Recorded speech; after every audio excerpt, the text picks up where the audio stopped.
A brazen internet troll who thought he could get away with mocking an entire nation is now facing the fight of his life. Johnny Somali, a self-proclaimed live-streaming provocateur, has gone from internet infamy to a target of global outrage after his reckless stunts in South Korea. From defacing cultural monuments to broadcasting inflammatory behavior, Johnny's actions have not only enraged an entire country but also placed him in the crosshairs of a justice system known for its unforgiving nature. And it doesn't stop there. This saga includes Navy SEAL-level confrontations, internet sleuths piecing together clues in real time, and the kind of global backlash that could define his legacy. Could this be the ultimate fall from grace for a man who thrived on controversy? Buckle up, because this story is as wild as it gets. Johnny Somali built his online persona on shock value, targeting cultural sensitivities in countries like Japan and South Korea for viral infamy. From harassing locals to vandalizing public spaces, his antics were designed to provoke, and they did, attracting global audiences who alternated between morbid curiosity and outright disdain. His recent behavior in South Korea, however, took things to an entirely new level, crossing lines no one thought he'd dare approach. Defacing a monument meant to honor victims of past atrocities, live-streaming AI-generated explicit content, and antagonizing locals with racial slurs were just a few of his offenses. But unlike his escapades in Japan, where a slap on the wrist sent him on his way, South Korea's zero-tolerance approach might spell the end of Johnny's live-streaming reign. The turning point in Johnny Somali's chaotic narrative occurred during a live stream that shocked not only South Korea but also viewers worldwide. In a bid to provoke and garner attention, Johnny targeted a deeply symbolic statue, a memorial dedicated to the victims of wartime atrocities committed against young women. With a crowd of onlookers and his audience tuned in online, Johnny drenched the statue in baby oil, stripped off his shirt, and performed suggestive dances that crossed every conceivable boundary of respect. What might have seemed like a tasteless prank to him was seen by Koreans as a profound insult to their history and a blatant disregard for their cultural trauma. This wasn't just another act of ignorance. It was a calculated move that desecrated a monument of national mourning and resilience. His actions reignited painful memories of historical injustices and ignited public fury. Social media exploded with demands for severe punishment, and lawmakers began pushing for the justice system to take swift and decisive action. The act was a tipping point that triggered renewed scrutiny of Johnny's history in South Korea, revealing a disturbing pattern of disrespect, harassment, and law-breaking. Moreover, Johnny's attempt to mock one of the most sensitive symbols in Korean history drew comparisons to other high-profile cases where global outrage led to real-world consequences. For many, this wasn't just about Johnny Somali anymore. It was about sending a message to anyone thinking they could disregard a nation's laws and culture without repercussions. The desecration incident became a rallying cry for both ordinary citizens and officials to hold Johnny accountable and set an example that such behavior would not be tolerated. As the outrage over Johnny Somali's actions reached fever pitch, South Korea's unique blend of tech-savvy citizens and passionate online communities mobilized to locate him. While Johnny continued live streaming, believing he could evade consequences, he underestimated the determination of those watching. The hunt for him quickly became a nationwide spectacle. It all started when eagle-eyed viewers spotted a blurry pizza box in the background of his live stream. This seemingly innocuous clue was quickly dissected, with local sleuths identifying the specific pizzeria and narrowing down his possible location. The pursuit didn't stop there. His reflection on a phone screen accidentally revealed a glimpse of an exit sign and part of an internet cafe monitor. Within hours, these small details were pieced together by viewers, pinpointing where he was hiding. But what happened next escalated the drama to unprecedented levels. A Korean Navy SEAL, incensed by Johnny's antics, took it upon himself to confront the streamer. Armed with the precise location provided by online detectives, the SEAL tracked Johnny to a hotel. This encounter could have turned violent had the authorities not intervened in time, arresting the SEAL on the spot while Johnny narrowly escaped unscathed. The incident turned the Navy SEAL into a folk hero overnight. Donations poured in to cover his legal fees and hotel bail, with many lauding his actions as a form of vigilante justice. Meanwhile, Johnny's bravado began to crack as he realized the level of danger he had invited.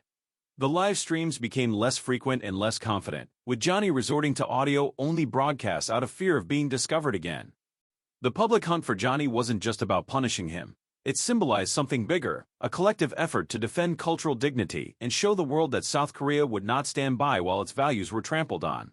The Navy SEAL's bold actions became a pivotal moment in this saga, adding a layer of urgency and drama that captured global attention. Johnny Somali's antics might have initially seemed like niche internet drama, but the story soon took on a life of its own as it crossed into mainstream media and true crime storytelling.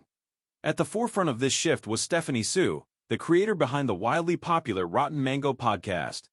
Known for her detailed breakdowns of notorious criminals and high-profile cases, Sue's coverage brought Johnny's crimes to an entirely new audience, far beyond the streaming and social media bubble. With nearly 4 million subscribers on YouTube and a massive audience on Spotify and Apple Podcasts, Sue introduced Johnny Somali's offenses to millions who might not have even heard of the streamer before. Her coverage didn't just focus on his antics, it contextualized them within a broader pattern of cultural disrespect and criminality, painting a comprehensive picture of why his behavior was so inflammatory.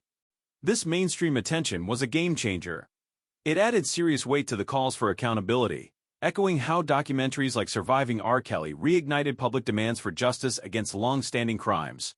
By placing Johnny's actions under a magnifying glass, these platforms not only expanded awareness but also intensified public pressure on South Korea's justice system to take meaningful action. Sue's podcast also highlighted a chilling aspect of the case: Johnny's use of AI-generated content to further provoke outrage, including fabricated intimate videos targeting other streamers. This violation of South Korea's newly enacted laws against deepfake technology added a layer of legal complexity to his case, further implicating him in actions punishable by severe prison sentences. As Johnny Somali's actions gained international attention, the case brought a rare level of scrutiny to South Korea's justice system. Known for its impressive 99% conviction rate, South Korea's legal framework has historically been less punitive than systems in countries like the United States, often prioritizing deterrence and cultural harmony over lengthy incarcerations.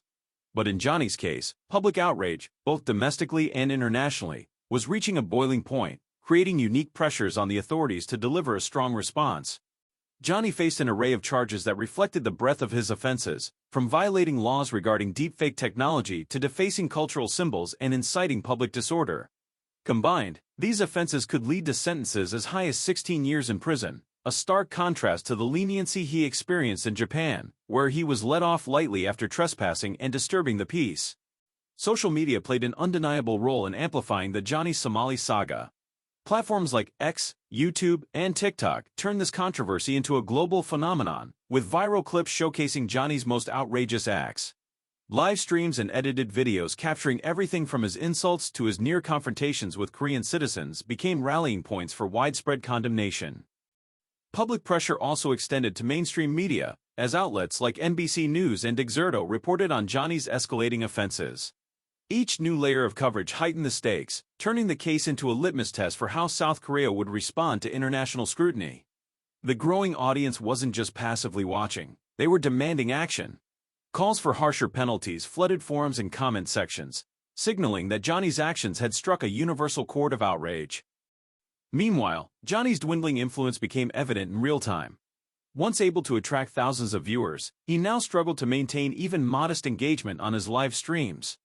The same platforms he used to antagonize became the stage for his downfall, with former fans turning against him and new audiences dissecting his missteps. As public outrage grew, the South Korean legal system faced mounting pressure to act decisively.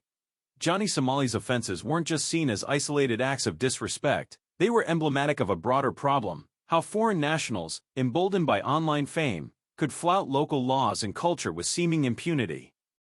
Johnny's infractions violated multiple South Korean laws, from public disturbance to defamation, harassment, and even national security.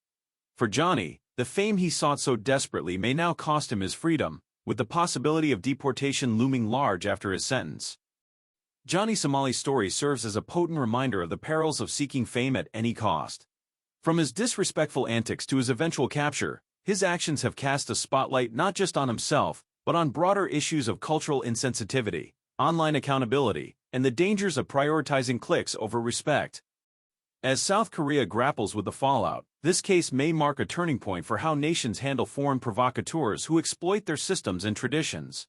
Johnny's spiral from notoriety to near obscurity underscores the fleeting nature of internet fame and the harsh consequences of crossing cultural and legal boundaries.